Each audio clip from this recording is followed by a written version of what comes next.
Halo teman-teman semuanya, selamat pagi. Kenalin, aku Atnyani. Aku sebagai mahasiswa semester 1 di jurusan Ilmu Komunikasi di Universitas Sinu Negeri I Gusti Bagus Sugro Denpasar. Nah, pada pagi kali ini aku mau coba bikin podcast bersama teman-temanku. Dan kali ini juga beliau juga kita jadi narasumber, yang dimana narasumber kali ini sangat spesial. Karena di pagi hari ini kita membangun sebuah topik yang menurut aku juga cukup relevan untuk anak muda pada pagi hari ini ya. Nah, karena ada kendala jarak dan waktu, tentu juga tidak menghalangi kita untuk berbincang-bincang sejenak dan sharing-sharing pada episode podcast pada kali ini.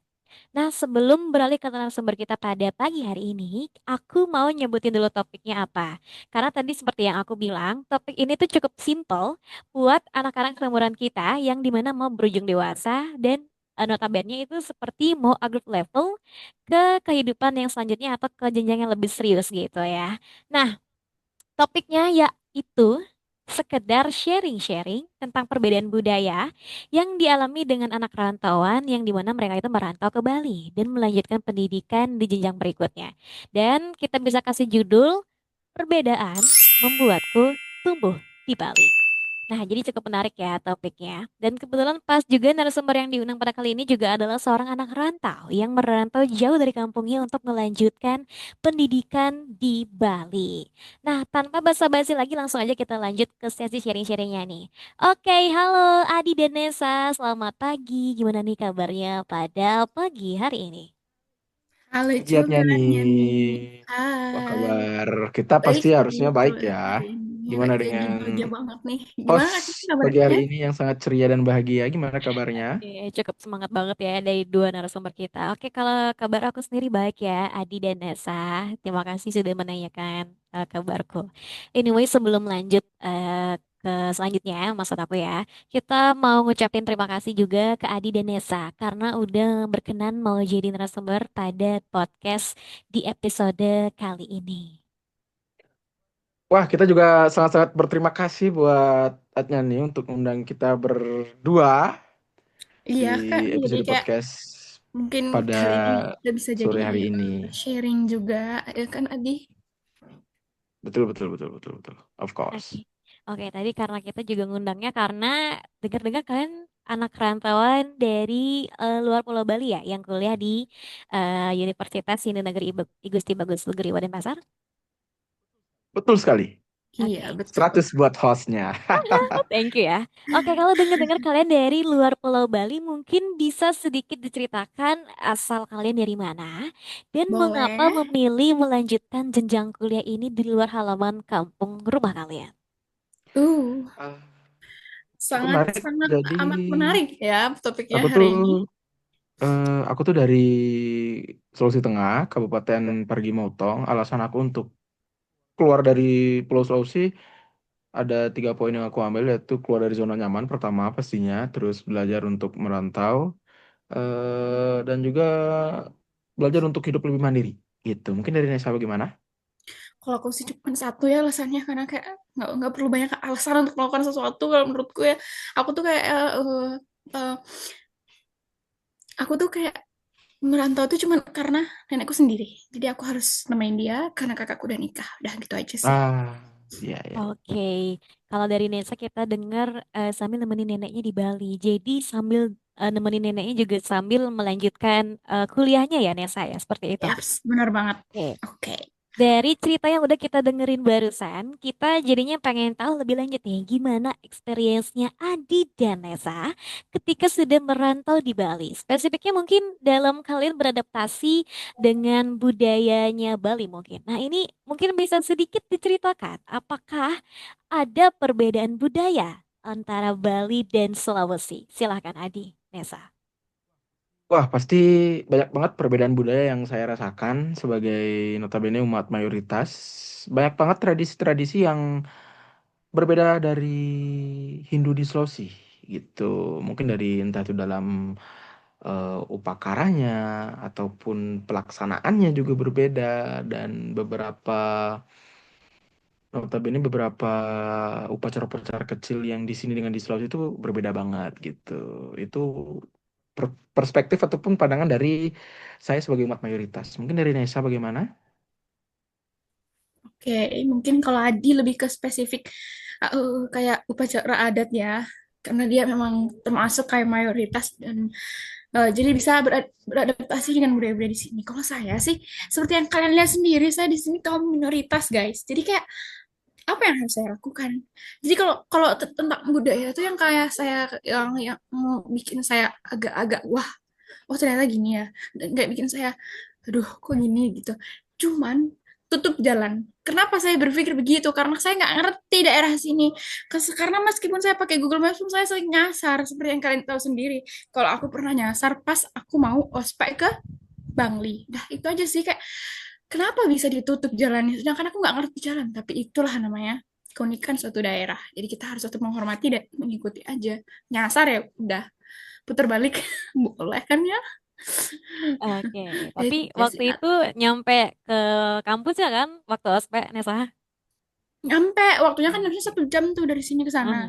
Ah, Aku nyampe ke sana tuh hampir 1,5 jam lebih. Terima kasih. oke. Kalau dari cerita perbedaan budaya tadi yang sempat kalian mention, kira-kira dari situ bakal nemuin culture shock ya pastinya. Karena ketika kalian udah tahu Iya. perbedaan budaya yang bakal kalian jalanin selama waktu menempuh pendidikan ini, pastinya ya mau gimana lagi, memang harus menghormati. Nah, kalau bicara soal culture shock, apakah kalian punya culture shocknya tersendiri ketika kalian merantau ke Bali pada saat ini? Tadi kalian juga belum mention ya kebetulan culture shocknya apa gitu. Mungkin bisa di Ya, mention lebih dalam Banyak lagi. banget gak sih, Di? Saking banyak banyak kayak kita sih. bingung Wih, deh banyak. ngomongin yang mana. Dikit aja, di Culture spill shocknya dikit banyak. aja. Mungkin dikit aja ya. Mungkin kalau dari aku tuh culture shocknya kembali lagi ke pelaksanaan tadi. Yang dimana di sana tuh lebih simpel. Tapi mencakup semuanya. Sedangkan di sini tuh kan dibilang ribet juga bukan sih. Karena kita kan Hindu itu kan universal ya. Gitu. Mungkin aku pandangannya dari perspektif ke agama lagi, ke tradisi lagi gitu. Mungkin dari Indonesia culture shocknya mungkin lebih banyak ya karena dia kan notabene-nya orang yang baru juga gitu di Sulawesi, di Bali Iya, gitu. iya bagus, iya iya bener sih. Aku tuh yang paling aku bikin culture shock tuh aku banyak banget karena kan kayak aku kan udah sukunya beda, bukan kaum mayoritas. Jadi kayak mungkin kayak banyak banget deh sih kalian bisa bayangin aku gimana caranya adaptasi di sini. Yang pertama itu di sini tuh jarang banget yang namanya catcalling. Jadi catcalling itu kayak tapi ini suatu kebebasan bagi aku kayak jadinya aku mau berekspresi seperti apapun mau pakai pakaian apapun mau gimana pun aku cara mau jalan gimana pun dimanapun dan kapanpun itu sangat bebas sama yang namanya catcalling dan aku termasuk cewek tuh yang benci banget sama catcalling untuk yang selanjutnya itu aku aku ini ya apa namanya kayak lebih ke shocknya di sini tuh kayak itu tadi sih kayak di jalan ditutup terus kayak kalau kuliah juga ada matkul bahasa Bali itu bikin aku keteteran dah itu aja sih. Oke, dari tadi kita udah mendengar bersama dari culture shock apa yang sudah diceritakan oleh Adi dan Esa, di mana dari catcalling, di mana dari Indo mayoritas seperti itu ya. Nah, dari culture shock pengalaman perbedaan budaya yang kalian alamin saat ini, apa saja yang menurut kalian yang menjadikan tantangan dalam menerima perbedaan budaya pada saat ini? Bicara kalian dengan notabene adalah anak rantau yang perlu adaptasi juga yang menjadikan itu adalah sebagai salah satu tantangannya. Mungkin bisa diceritakan sedikit? Wah, banyak sih tantangannya kalau untuk saya sendiri yang harus membiasakan hidup di sini itu gimana, hidup di sana itu gimana. Jadi bukannya menghilangkan habit yang sudah aku bawa dari Sulawesi, tapi lebih ke menyesuaikan tempat aja sih. Itu kalau dari pandangan aku sendiri sebagai umat Hindu Sulawesi yang baru pindah ke Bali harus menyesuaikan gitu. Mungkin dari Nesa gimana? Kalau aku sih cuman kayak menikmati aja sih di sini. Jadi kayak ya udah gitu. Kayak kalau ada jalan lain ya kita pakai jalan lain. Mungkin lebih susahnya cuman itu sih kita harus kayak ngotak-ngatik lagi Google Maps supaya bisa jalurnya ngarah ke jalan yang lagi kita tempuh ini. Tapi aku kadang-kadang kok masih dalam kota juga masih bisa sih pakai logika udah gitu aja. Dan sekarang udah menjadi orang yang lebih kenal sama Denpasar udah gitu aja. Untuk cat calling sih itu kebebasan ya guys jadi kayak itu malah lebih membuat kita bebas dan kayak wah surga banget nih terima kasih udah gitu aja sih Ed. Oke, tadi Ada kalian juga lagi sempat menceritakan bagaimana tantangan dan struggle apa saja yang pernah kalian alami selama ini ketika kalian merantau dari Sulawesi ke Bali. Nah, Dari tantangan yang kalian hadapin itu apakah memunculkan sebuah masalah atau salah paham yang memunculkan akibat culture shock yang kalian alami dari masalah tadi? Dan bagaimana pola pikir kalian dalam mengatasi masalah ini?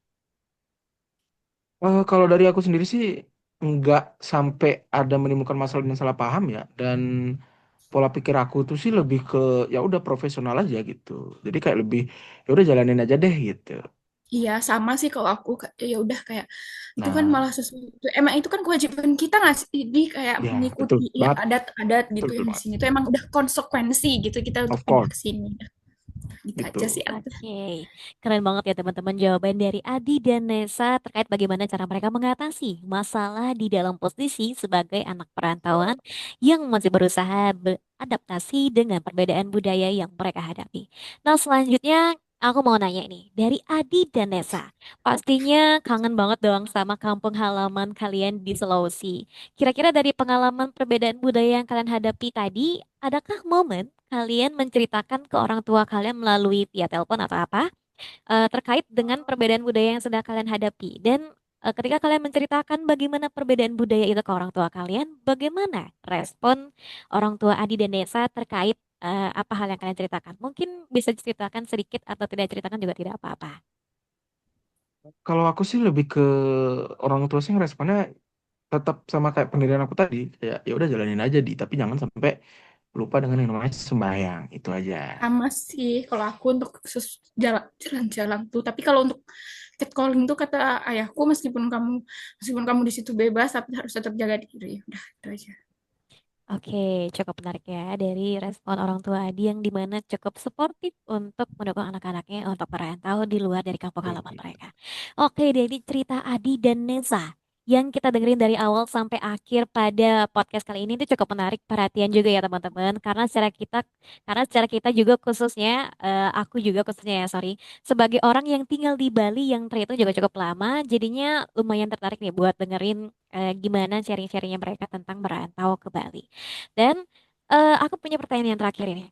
Kira-kira adakah Oke. solusi komunikasi yang Adi dan Nesa gunakan untuk mengatasi perbedaan budaya yang ada di Bali? Ini misalnya ketika kalian bertemu dengan orang baru atau kita notabene orang baru itu masyarakat lokal ya sepertinya. Ataupun sikap cara berkomunikasi kalian yang bisa kalian ciptakan atau kalian ambil dalam perihal hal ini.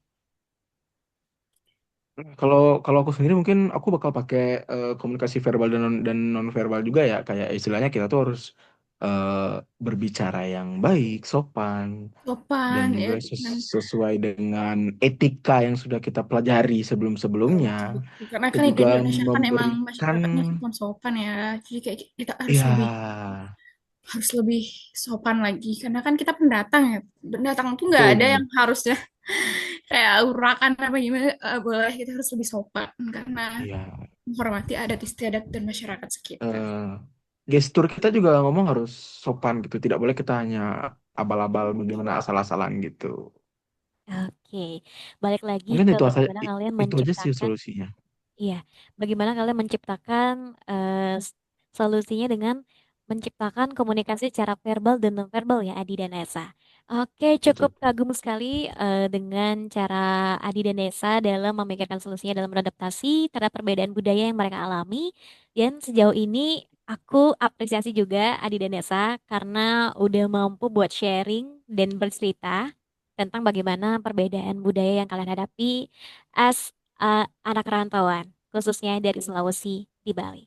Oke, topik ini cukup lumayan menarik buat kita semua ya teman-teman dan mungkin terima kasih banyak Adi dan Nesa sudah sharing. Mungkin di episode kali ini sudah cukup teman-teman untuk sharing-sharingnya dan aku juga nggak lupa buat ngucapin terima kasih ke narasumber-narasumber kita karena udah bersedia buat jadi narasumber di episode kita kali ini. Semoga Adi dan Nesa di lain kesempatan kita bisa bertemu lagi di podcast Of selanjutnya dan kita course bisa harus sharing-sharing ketemu nggak tentang sih? benar, kita Harus harus lebih harus banyak-banyak ketemu. Kita sharing harus lagi di ngobrol topik lagi. lain. Benar banget. Oke, dengan berakhirnya podcast ini, kita juga ucapkan terima kasih kepada teman-teman yang sudah menonton podcast kita pada pagi hari ini. Dan akhir kata, kita ucapkan sampai jumpa di episode selanjutnya. Bye-bye. Terima kasih Adi dan Bye-bye Nesa. semuanya.